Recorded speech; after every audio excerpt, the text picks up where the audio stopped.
आपका हार्दिक स्वागत है। प्रकृति की मनोरम छटा से भरपूर व ऐतिहासिक दृष्टि से महत्वपूर्ण अतिशय क्षेत्र बड़ा गांव, जिला बागपत, उत्तर प्रदेश के त्रिलोक तीर्थ धाम में सुनते हैं बड़ा गांव के इस अतिशयकारी तीर्थ स्थल के विषय में, जो आज साउंड एंड लाइट के माध्यम से प्रस्तुत किया जा रहा है। इस साउंड एंड लाइट शो की कार्यदायी संस्था भारत सरकार के संचार मंत्रालय टेलीकम्युनिकेशन कंसल्टेंट्स इंडिया लिमिटेड ने पर्यटन मंत्रालय भारत सरकार के स्वदेश दर्शन योजना के आध्यात्मिक परिपथ भाग 1 के अंतर्गत स्थापित किया है। आप सभी से अनुरोध है कि आप अपना स्थान ग्रहण करें और अपने मोबाइल को ऑफ या साइलेंट मोड पर रखें। धन्यवाद।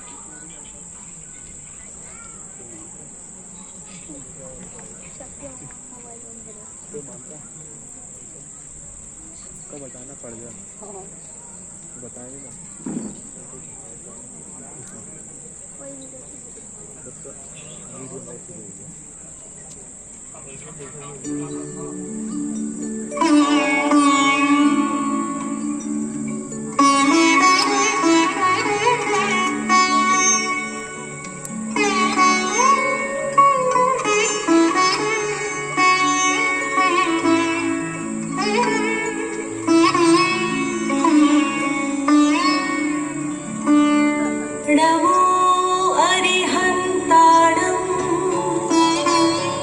नमो सिद्धाणं नमो आयर्याणं नमो वज्रायाणं नमो लोये सपसाहुणं ऐसा पंच नमो यार सब पाव पड़ासनो मंगल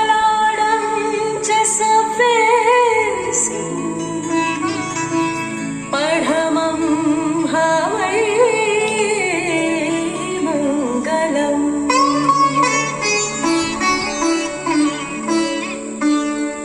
भगवान आदिनाथ से लेकर महावीर स्वामी तक ज्ञान के प्रकाश से विश्व को आलोकित करने वाले 24 तीर्थंकर भगवंतों को नमोस्तु नमोस्तु नमोस्तु। प्रचंड पुरुषार्थ के बल से श्री तीर्थंकर भगवंतों के मार्ग को जन जन तक पहुंचाने वाले आचार्यों, उपाध्यायों व सर्व साधुओं के चरणों में नमोस्तु नमोस्तु नमोस्तु। बड़े गर्व का विषय है कि आप सब यहाँ पधारे हैं। यूं तो ये उत्तर प्रदेश का एक छोटा सा गांव है, लेकिन अनेकों रहस्य और ऐतिहासिक धरोहरें समेटे हुए है ये हमारा बड़ा गांव। जनश्रुति के अनुसार लंकाधिपति रावण आकाश मार्ग से गमन करते समय कुछ समय के लिए इस पावन भूमि पर रुका और सर्व विद्या अधिष्ठात्री चक्रेश्वरी मां मनसा देवी की स्थापना की। बस इसी कारण जन साधारण इस छोटे से गांव को रावण गांव कहने लगे, जो अब बड़ा गांव के नाम से विख्यात है। ऐतिहासिक कहानियां बहुत है यहाँ और चमत्कारी किस्से भी। एक चमत्कार जो प्रामाणिक और ऐतिहासिक भी है। सन 1922 में जैन धर्म के 23वें तीर्थंकर प्रभु पार्श्वनाथ की 15वीं सदी की अति प्राचीन अतिशयकारी मनोहारी प्रतिमा जी का टीले से प्रकट होना और श्रद्धालुओं की मनोभावना पूरी होना। इसी कारण से ये क्षेत्र अतिशय क्षेत्र कहलाने लगा। आचार्य श्री शांति सागर जी महाराज ज्ञान परंपरा के चतुर्थ पट्टाचार्य समाधि सम्राट परम पूज्य आचार्य श्री शांति सागर जी महाराज के आदि शिष्य राष्ट्रवेशी सिंहरत्न प्रवर्तक परम पूज्य आचार्य श्री विद्याभूषण सरमत सागर जी महाराज ने तीनों लोगों की रचना को साकार रूप प्रदान करने का प्रयास किया, जिसका दिव्य स्वरूप आपके सामने है। इसकी भव्य पंचकल्याण प्रतिष्ठा महोत्सव 17 से 25 फरवरी 2015 तक सरापुरधारक षष्ठ पट्टाचार्य श्री 108 ज्ञान सागर जी महाराज सत्संग व अनेकों साधु संतों के सानिध्य में सानंद संपन्न हुए। इस त्रिलोक तीर्थ के प्रणेता आचार्य श्री विद्याभूषण सन्मति सागर जी महाराज का जन्म मध्य प्रांत के संभाग ग्वालियर, जिला मुरैना, तहसील अम्बाह के ग्राम बरबाई में 10 नवंबर 1949 को मंगलमयी प्रभातकालीन बेला में पिता श्रेष्ठ श्री बाबूलाल जी के गृह आंगन में मां सरोज देवी की कुख से हुआ। इस मनमोहक सरल सौम्य बालक का नामकरण सुरेश के रूप में हुआ। आप बचपन से ही बड़े निडर व साहसी व्यक्तित्व के धनी थे। पिता का दुलार, भाई बहनों का स्नेह तथा मां की ममतामयी अश्रुधारा भी वैराग्य के लक्ष्य से इन्हें नहीं डिगा सकी और बाल ब्रह्मचारी सुरेश 20 वर्ष की आयु में चल पड़े तीर्थराज समेत शिखर मुक्ति पथ की ओर। आपने श्री सिद्ध क्षेत्र समेत शिखर जी में आचार्य सुमति सागर जी महाराज से 17 फरवरी 1972 को क्षुल्लक दीक्षा ग्रहण की। आप ज्योतिष, व्याकरण, न्याय एवं सिद्धांत विषयों के सिद्धहस्त लेखक व ज्ञाता थे। आप परोपकार, समाजोत्थान, युवा जागृति व महिला विकास जैसे कार्यों की ओर अग्रसर हुए तथा सन 1977 में स्याद्वाद शिक्षण परिषद की स्थापना की। आप युवा पीढ़ी के हृदय सम्राट थे। एकांतवाद की गूंजती शहनाइयों के बीच आपने स्याद्वाद बिगुल का उद्घोष किया। अंतरंग में छिपी प्रतिभाओं को निखारने के लिए आप कुशल शिल्पी थे। युवा संगठनों, महिला संगठनों की स्थापना कर आप हजारों लोगों की अंतर चेतना के संवाहक बने। इस तरह आपने 17 वर्षों तक उत्तर से दक्षिण तक स्याद्वाद का शंखनाद करते हुए अनेक शिक्षण संस्थाओं की स्थापना की। आपने सन 1988 में महावीर जयंती की पावन बेला पर सिद्ध क्षेत्र सोनागिर जी में भगवान चंद्र प्रभु के चरण सानिध्य में आचार्य श्री सुमति सागर जी से मुनि दीक्षा ग्रहण की। आपने शताधिक जैनेश्वरी दीक्षाएं प्रदान की। आप आशु कवि थे। आपके द्वारा सहज सरल स्वार्थात्मयी शैली में रचित गद्य पद्य में विपुल साहित्य की रचना हुई।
सिद्ध क्षेत्र सोनागिर जी के पंच कल्याणक महामहोत्सव के समापन पर आपने सन 1994 में लाखों जनसमूह के मध्य सिंह रथ का प्रवर्तन कराया। आपने भूतो न भविष्यति वाली कहावत को चरितार्थ किया।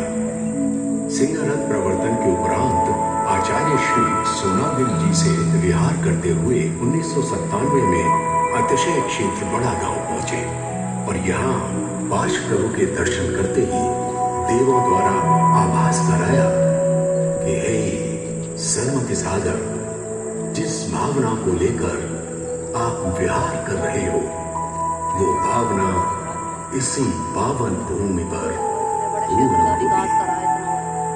उसी समय से इस पावन धरा पर त्रिलोक तीर्थ का निर्माण प्रारंभ हुआ।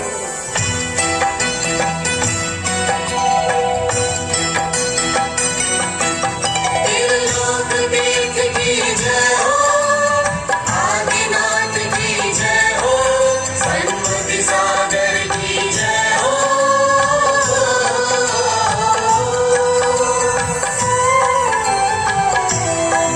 शुभ तीर्थ त्रिलोक महान, शिखर पर आदिनाथ भगवान। शुभ तीर्थ त्रिलोक महान, शिखर पर आदिनाथ भगवान। करो आदिश्वर की जयकार, बुराओ मस्तक पर जलधार, है सन्मति सागर का आह्वान। बना शुभ तीर्थ त्रिलोक महान, शिखर पर आदिनाथ भगवान।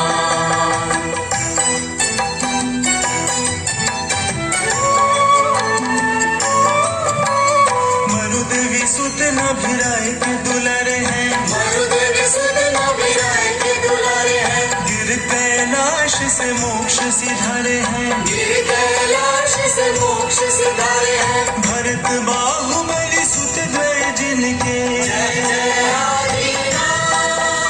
भरत बाहुबली सुत द्वय जिनके, जिन शासन की शान। बना शुभ तीर्थ त्रिलोक महान, शिखर पर आदिनाथ भगवान।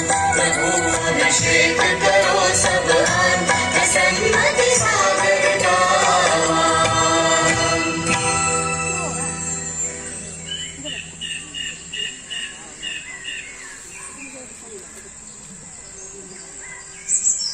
बाबा जी, हम कहाँ जा रहे हैं? बेटा, 10 लक्षण पर्व के उपरांत हम क्षमा वाणी मनाने त्रिलोक तीर्थ बड़ा गांव जा रहे हैं। बाबा जी, क्षमावाणी क्या होती है? बिटिया, जैन धर्म में क्षमा का विशेष महत्व है। क्षमा मांगना और क्षमा करना हमारे स्वभाव को सरल बनाता है। क्षमा भाव से हमारे भीतर की कड़वाहट जब धुल जाती है, तब हम पावन निर्मल मन से एक दूसरे से प्रेम करते हुए एक दूसरे का सम्मान करते हैं। बेटा, जैन धर्म में 10 धर्मों का वर्णन है। ये धर्म हमारी आत्मा के स्वभाव है जो इस प्रकार है। उत्तम क्षमा यानी गुस्सा, क्रोध, एक दूसरे के प्रति बैर भाव नहीं रखना। उत्तम मार्दव यानी कभी घमंड, मान, अभिमान नहीं करना। उत्तम आर्जव यानी भावों, विचारों को निर्मल रखना। उत्तम शौच यानी मन के साथ साथ शरीर को पवित्र रखना। उत्तम सत्य यानी कभी झूठ नहीं बोलना, सत्य के मार्ग पर चलना। उत्तम संयम यानी मन व इंद्रियों को वश में रखना। उत्तम तप यानी यथाशक्ति पूजन, भक्ति व उपवास करना। उत्तम त्याग यानी शक्ति अनुसार दान पुण्य करना। उत्तम आकिंचन यानी आवश्यकता से अधिक संग्रह नहीं करना। उत्तम ब्रह्मचर्य यानी चरित्र पालन करते हुए जीवन व्यतीत करना। बाबा जी, क्या पेड़ पौधों में भी जीव होते हैं? हाँ बेटा, पेड़ पौधों में भी जीवन होता है। इनको खत्म करने से भी हिंसा का भाव होता है। मन वचन काय से मार देने से ही हिंसा नहीं होती, बल्कि क्रोधित होना, हिंसक भाव रखना भी हिंसा का ही रूप है। बाबा जी, जैन धर्म का मूल सिद्धांत क्या है? बेटा, हम त्रिलोक तीर्थ में पहुंच गए हैं। यहाँ आचार्य श्री सन्मति सागर जी महाराज विराजमान हैं। चलो। उन्हीं से चर्चा करते हैं। आचार्य श्री नमोस्तु नमोस्तु नमोस्तु। आचार्य श्री, हमारी कुछ जिज्ञासाएं हैं। आपसे निवेदन है कि आप उनका समाधान करने की कृपा करें। पूछिए। आचार्य श्री, जैन धर्म का मूल सिद्धांत क्या है? स्याद्वाद, अनेकांत, जियो और जीने दो, व अहिंसा परमो धर्म, यानी अहिंसा ही परम धर्म है, परम उद्धारक है। अहिंसक होना कायर या निर्बल होना नहीं, बल्कि क्षमाशील होना है। किसी को अकारण पीड़ा देना, दुख देना या मारना पाप का कारण है। जैन धर्म हमें अच्छा इंसान बनने की शिक्षा देता है, दूसरों के प्रति प्रेम भाव रखने की प्रेरणा देता है। आचार्य श्री, क्या हम मृत्यु से बच सकते हैं? इस संसार में कोई भी जीव अमर नहीं है। जो आया है सो जाएगा, चाहे वो कितना भी बलशाली राजा हो या फकीर, सबकी मृत्यु निश्चित है। यदि सुखी रहना है तो रत्नत्रय का पालन करना ही होगा। कहाँ गए चक्री जिन जीता भरत खंड सारा, कहाँ गए वो राम लक्ष्मण जिन रावण मारा। कहाँ गए चक्री जिन जीता भरत खंड सारा, कहाँ गए वो राम लक्ष्मण जिन रावण मारा। सूरज चांद छिपे निकले, ऋतु फिर कर आवे, प्यारी आयु ऐसे बीते पता नहीं पावे। काल सिंह ने मृग चेतन को घेरा भवन में, नहीं बचा वन हारा कोई, यूं समझो मन में, यूं समझो मन में। कहाँ गए चक्री जिन जीता भरत खंड सारा, कहाँ गए वो राम लक्ष्मण जिन रावण मारा। कहाँ गए चक्री जिन जीता भरत खंड सारा, कहाँ गए वो राम लक्ष्मण जिन रावण मारा। आचार्य श्री, त्रिलोक तीर्थ क्या है और इस रचना का निर्माण क्यों? विश्व वसुंधरा पर विद्यमान प्रायः सभी धर्मों एवं समाजों में तीनों लोकों की चर्चा है। सभी धर्माचार्यों ने अपने ग्रंथों में आत्मा परमात्मा के साथ साथ लोकत्रय को महत्वपूर्ण स्थान दिया है। लेकिन तीन लोक का साकार रूप विश्व में कहीं भी परिलक्षित नहीं है। अतः इसी भावना को दृष्टि में रखते हुए अखिल भारतीय स्याद्वाद परिवार के माध्यम से तीनों लोकों की रचना को साकार रूप प्रदान करने का प्रयास किया है।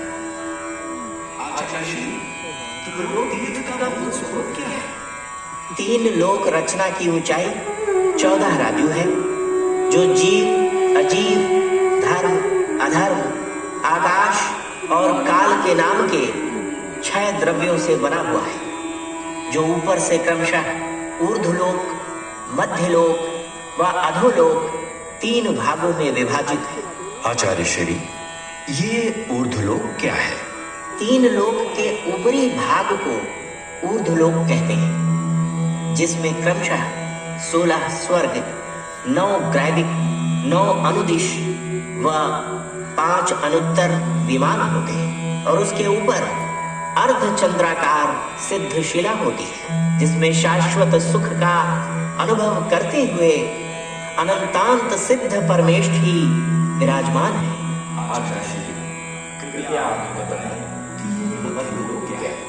तीनों लोक के मध्य भाग को मध्य लोक कहते हैं। इस लोक में मनुष्य, पशु पक्षी आदि जीव और सूर्य चंद्रमा आदि ज्योतिष देवों के विमान हैं।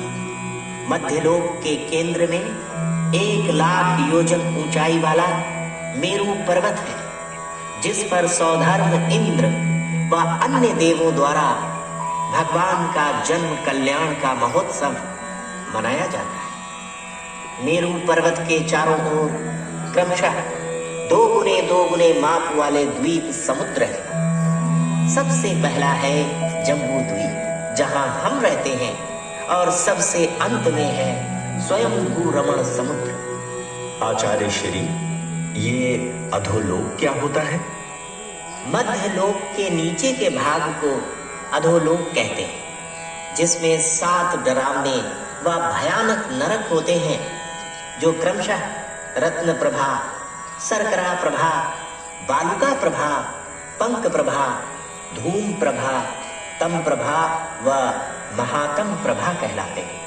यहाँ कुल 84 लाख नरकावास हैं, जहाँ पापों के फल भुगतने पड़ते हैं।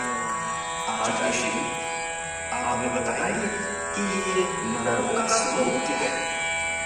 नरक का संपूर्ण स्वरूप दिखाना तो असंभव है। उसका आंशिक दर्शन कराना भी हमारे वश से बाहर है।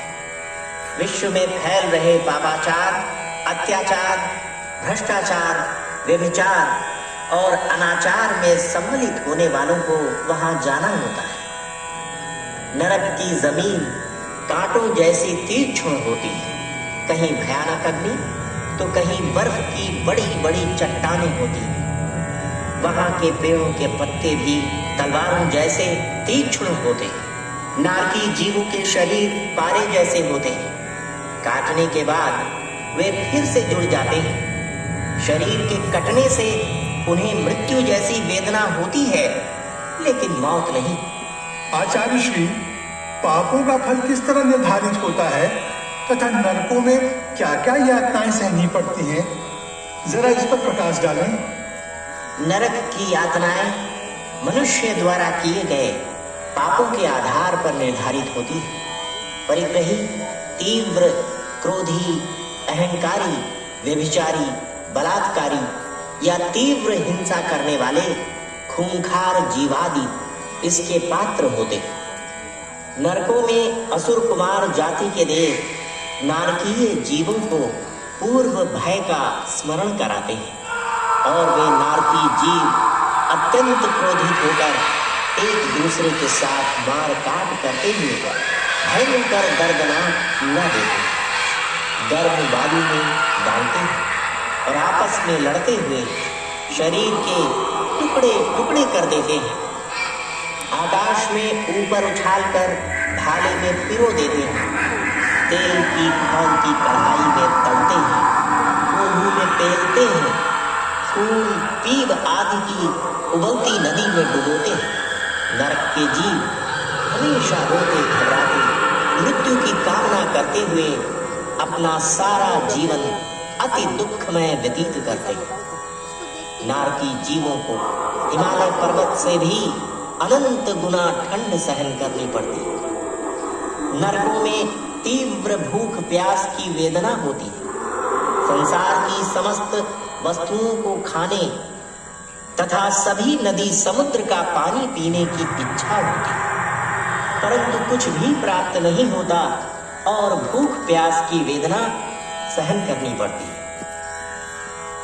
जब किसी तीर्थंकर भगवंत का कल्याण होता है, तब नारकी जीवों को क्षणिक सुख का अनुभव होता है।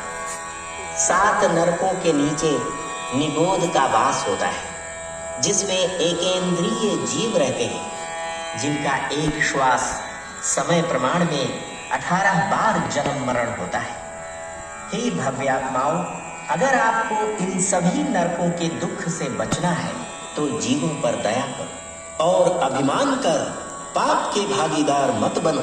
महाकवि तुलसीदास जी ने कहा, दया धर्म का मूल है, पाप मूल अभिमान, तुलसी दया न छोड़िए जब तक घट में प्राण।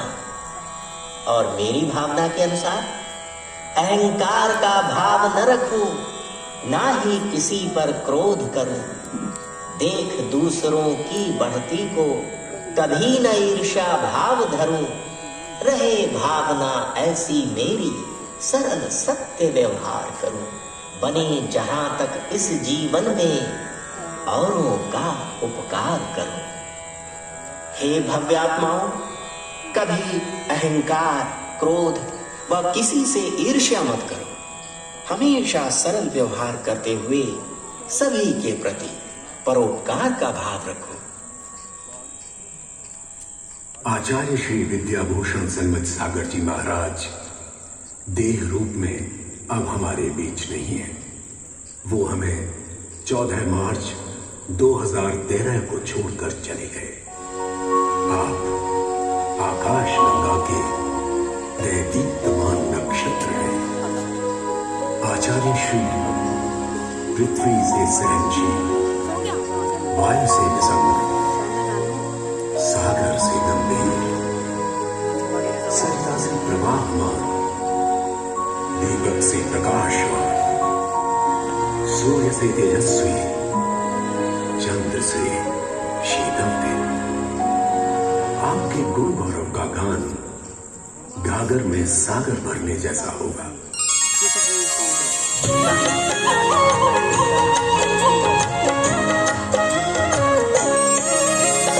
विद्या के जो आभूषण है, विद्याभूषण नमः नमः। सन्मति के है अगम्य सागर, सन्मति सागर नमः नमः। ज्ञानानंद का कोश लुटाए, हे ज्ञानानंद नमः नमः। सुमति सागर पट्टाचार्य है, पट्टाचार्य पद नमः नमः। सरताजों के ताज, सन्मति सागर जय, तारण तरण जहाज, सन्मति सागर जय, सबकी रखते लाज, सन्मति सागर जय, गूंजे चारों ओर, सन्मति सागर जय।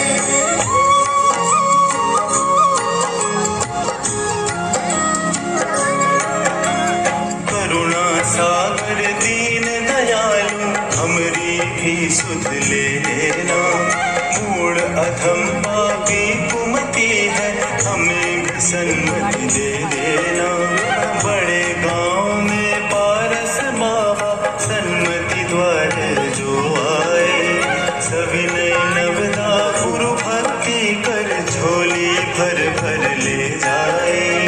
थामो मेरा हाथ, सन्मति सागर जय, सर पर रख दो हाथ, सन्मति सागर जय, हे नाथों के नाथ, सन्मति सागर जय, गूंजे चारों ओर, सन्मति सागर जय, होकर भाव विभोर, सन्मति सागर जय, गली गली में शोर, सन्मति सागर जय, गली गली में शोर, सन्मति सागर जय, गूंजे चारों ओर, सन्मति सागर जय।